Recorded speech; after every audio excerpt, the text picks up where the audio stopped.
Shouts out to my people. Shouts out to my people. Sending love, positivity, and good vibes to my people, man. I hope you guys are doing good today. I'm doing great. Today, we get right into it. The quote of the day. To be great, you have to fight. I'm going to say it again. To be great, you have to fight. I was a 4-time kickboxing world champion. For 12 years, I trained 5 hours a day, 6 days a week. And I was motivated to train probably about 25% of the time. The rest of the time I went because I am disciplined. You don't feel like going through that shit on a Wednesday morning when you wake up, and you have to do it because you're disciplined. You're either a disciplined individual or you are not a disciplined. There's a difference between want and want. And I say this all the time. People say to me, I want to be rich. And I say, okay, well, I want to be able to ice skate. But I don't want to be able to ice skate enough to go learn how to ice skate because I can't be bothered. I mean, surely if I could click my fingers and be a figure skater, I'd click my fingers. Who wouldn't? But I don't want to actually go train because I don't want it enough. And this is the exact point with money. Everyone wants money put on their lap. If you truly wanted money, you wouldn't be able to sleep until you fucking had it. And this is the point. Because when I had nothing, I couldn't be distracted. You couldn't distract me from what I wanted. That's who I am. If I want something, I'm going to get it. I do not need to be motivated. I'm a disciplined person. If I allocate X amount of time to work, I'm going to do it. But that is the bottom line answer. It's discipline. You're going to have to work when you don't feel like working. That's how it's going to have to be, or you're never going to be. One of the only things in this world you can control is your state of mind. You can't control the weather. You can't control other people. You can't even control your health. You might get a brain hemorrhage. You might get hit by a bus. One of the very few things in the world you have genuine control of is your state of mind. You decide if you're a disciplined person. You decide if you're a happy person. You decide if you're an depressed person. These are things that in real time you can affect in your brain. This is all you can control on Earth. If you can't control that, then you're just a feather in the wind. And life's gonna blow you around. You might land somewhere good. You might land dog shit. Nobody knows. Your state of mind is what you go to control. If you can't wake up and say, today I'm making some money, and actually try your very, very best, and actually stay dedicated to that task. If you can't do that, you're fucked. Every man understands you shouldn't be complaining about things you cannot change. You have to play the cards you play. To be born a certain height and then to sit there and go, what do? I'll tell you what you do. You become the best version of yourself, just like everyone else does. Nothing about the height is in and of itself enough value for you to be a valuable man. As a man, you build your value.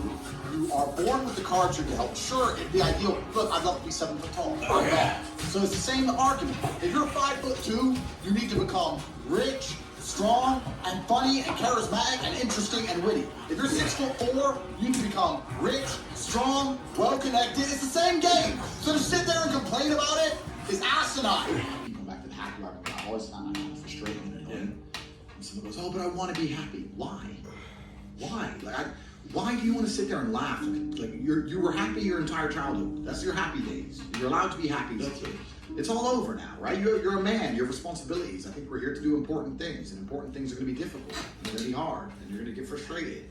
But that's what gives you purpose. I think we're here to struggle. I think we're here to endure pain. I think we're here to just see how hard we are to kill. I think that going through terrible things and living through them and coming out the other side is one of the most fantastic things about being human. I think that it's almost like once you understand what life is really about, there's no emotion which isn't enjoyable.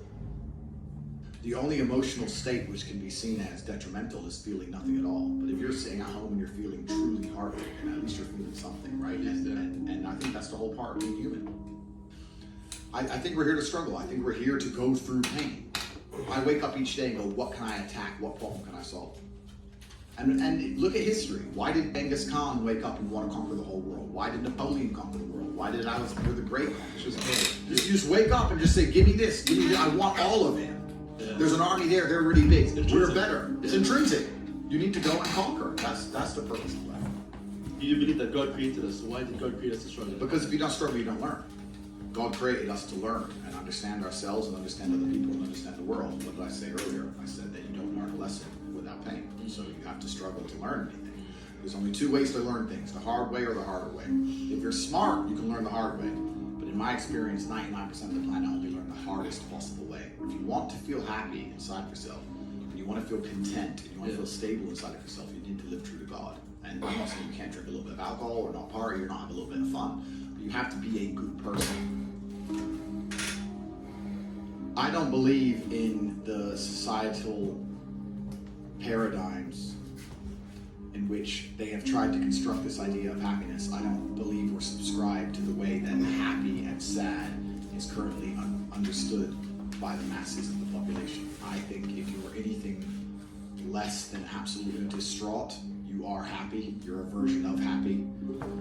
It's like saying gray is a version of black, right? No matter how light the gray is, you can still call it a version of black. And unless you've gone through an event, which hopefully doesn't happen too often, like the passing of a family member or something that's truly destructive and detrimental to your mindset, besides these events, which hopefully only happen a few times in your life, you should be happy. If you're not crying or paralyzed in silence due to the absolute magnitude of a detrimental circumstance or the absolute magnitude of a negative event, then you are a version of happy. So I am always happy is the short answer. I don't believe in not being happy. I don't believe in not saying to myself I'm happy. I'm always a version of happy. And this idea of chasing happiness and always being concerned and preoccupied with how happy you are is actually the biggest mistake that a lot of people make, I think, in the world today. Especially men who wake up and go, oh, I don't really feel happy, so I need to get happier. And that's how they end up down a hedonistic path of drugs or alcohol or gambling, chasing pleasure. I don't care how I feel. I don't care if I feel happy or sad. It doesn't really affect what I do each day. I do the exact same things. I act the exact same way. I don't care. I don't put weight to the significance of the emotion. So I always consider myself a happy person, but if I woke up and I was slightly less happy one day than another, it wouldn't affect anything I do, and I wouldn't put any weight to it. I'm human, and that's life. So yeah, am I any happier now that I have hundreds of millions of dollars than before I was broke? But I was never I'm in the same state that I was then that I am now. I have work to do, and I will do it. Well, also, there's no light without dark. There's no joy without pain. You can't have a rainbow without love. No matter how hard you chase pleasure and happiness, there's going to be dips and troughs in between. There's going to be come downs and downturns. And you're going to have the juxtaposition between that time you're laughing your head off and acting giddish like a child, and the time that you feel depressed as such. And I think it's much better to just adopt a very disciplined, stoic mindset. I'm always the same base level of happiness. If I lost all of my money today, I would be the same happy. If my net worth quadrupled, I'd be the same happiness. All right, as long as I'm alive and the people I care about and love are alive, and as long as I give, as long as God gives me the honor of doing my duties and providing for the people I care about, as long as I get to wake up and know that there's a whole bunch of people in the world who need me and I get to work hard to please them and be good for society and good for the world, then I'm a vessel of God and I'm happy enough to survive. That's all I look at it as. I don't consider how do I feel. That doesn't cross my mind. I have things to do. I'm too busy. I have things to do every single day. I have very important things to do, and how I feel really is not going to affect how I complete those tasks. Motivation isn't real. Everyone says this. Motivation is not real. Discipline is real. I do not feel like training, but I still train because I'm a disciplined individual. You don't get to go through life only doing the things you feel like doing. So this is down to you, my friend. And listen, you may be feeling fired up for 10 minutes after this little talk. You're not going to feel fired up forever. You need to put systems in place. You need to get discipline. You need to get an atmosphere of people around you who are going to keep you accountable and not make it easy for you to continue to be a nobody. And then you're going to fix your life. Otherwise, you're going to stay a nobody. You're tired. You don't want to work. You want to go to sleep or just relax. You do it anyway. That is the most basic imperative of the masculine frame, which has been destroyed in real time. They are trying to convince you that you should act how you feel. You should show more of your feelings. If you feel this way, you should show it. If you want to cry, cry. What I'm saying is the reason they're trying to bring out emotionality in you is because you got to admire on set. Most of the time, you don't feel like doing the things you're supposed to do. But the true masculine frame throughout history was doing the things they didn't want to do, but they knew they had to do because they had honor and duty. That's what honor and duty means. Do you think the men on the Titanic wanted to stay on the fucking Titanic? No, we're men. We have to stay. We're scared, but we must. It's our duty to let the women and children on the lifeboats. This is masculine duty. controls himself.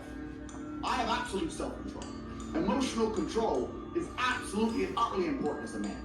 I'm saying that you need to understand as a man, there are certain principles under which you act, regardless of how you feel. I can wake up in a terrible mood. I can wake up sad. I can ache. I can have a busy day, stressed, etc. I will complete the same tasks as if I woke up in a fantastic mood.